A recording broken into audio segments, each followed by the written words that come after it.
Bruce's big call Dinar Intel Thursday night April 24, 25. Listen to the full version on the official DinarReport.com website and become our supporter on Patreon. Bruce's big call Dinar Intel Thursday night April 24, 25.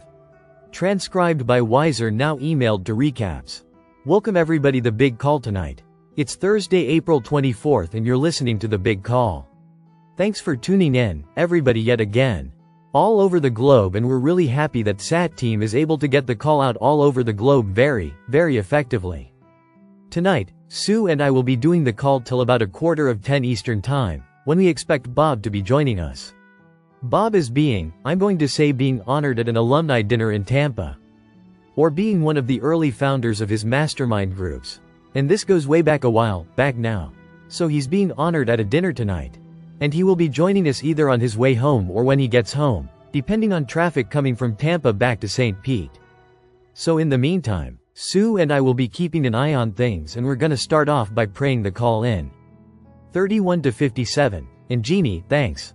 I appreciate that very much. Yeah, I think we can write off increases for Social Security this month. Think it's probably too late. None of us has received an increase during our normal Wednesday Social Security Day. So I doubt that is happening this month like we had been informed. Well, we've been wrong before, and we were wrong this time, so we'll have to wait to see what happens on Social Security increases. Let's see what can do to fill OK into this for a couple of minutes, while Sue is unlocking a file, trying to get into something she wanted to bring to you tonight. I would just say that it's interesting, and I don't think this is giving away a whole lot of indole tonight right now.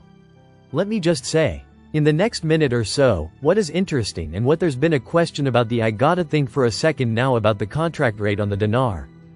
I said last Tuesday, rather about the contract rate would be available for those who had projects. And the question was, what is that? What do you mean? Boy, it's been so long to talk about projects. It's humanitarian projects. It's humanitarian things that we are creating to uplift humanity, whether it's in your city, in your region in the United States.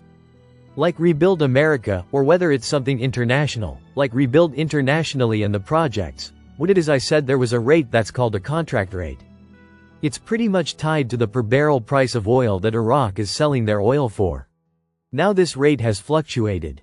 It was high. It was over 100 at one point per dinar. Now it's hanging in the low 80s. There's a little trading range in the low 80s, which is a fantastic rate. And yes, you do have to have projects, and it doesn't matter whether you have Zoom or other currencies. But if you have dinar and you're doing projects that you can type up, print out and bring a copy to leave behind at the redemption center of your project. It can be 1 or 2 pages, no more than 3, not a business plan. It's an outline of what your ideas are. It could be 1 project. It could be up to 3 or 4 projects. But really it doesn't need to be an extent review of it. Just a simple review qualifies you to be able to receive the contract rate. On your dinar you'll be offered that if you have projects that's the answer to that question that came in through Bob. 1 hour 6 minutes and 6 seconds. Let's talk a little bit about Intel now and see where we think we are, based on what I'm hearing. We're hearing that we could start as early as tomorrow with numbers. But more than likely, it could be over the weekend itself into Monday. And the reason I say that is we know that redemption center personnel we have talked to are going in Monday. But we don't know what time. We don't also know they're still going in tomorrow or over Saturday or Sunday. But we do know if we do get started tomorrow or Saturday, it will go right through Sunday.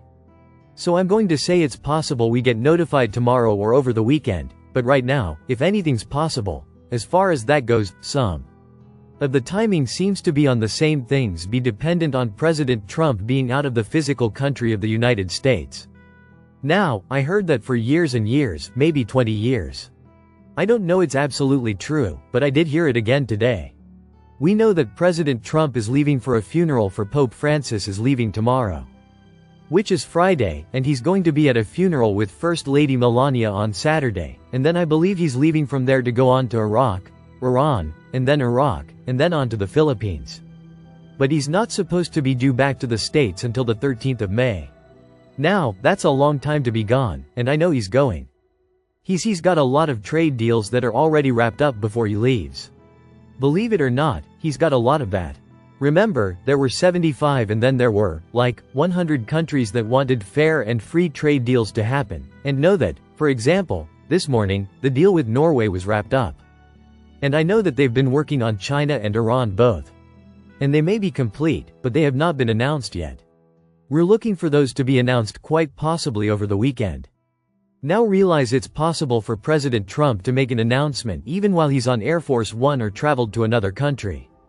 Because he could have made a pre-reported announcement that we get concerning the Nasara, concerning the USN, concerning the new restored republic. All of that could start to manifest for us this weekend. So we're going to have to stay close and pay close attention to that possibility of those announcements coming out. Beyond that, I've talked to you guys earlier on the call about the contract rate on the dinar in the low 80s, and that you need projects to be able to qualify for that. They should offer you that yes, they find that you have humanitarian projects or projects, and so they'll find that out when you come in. After you said it. Now, remember, that's only good at the redemption center. Not good at any other bank, just the redemption center. Some of the highest rates are there already in place and moving up, and some of them have moved between 8% and 10% over the last couple of days on Dong and Dinar, and they're really excellent. I was blown away to hear the Dong rate was on Monday. Here it is Thursday night, and we don't have up-to-date rate with approximately where it is, and it's going to be terrific.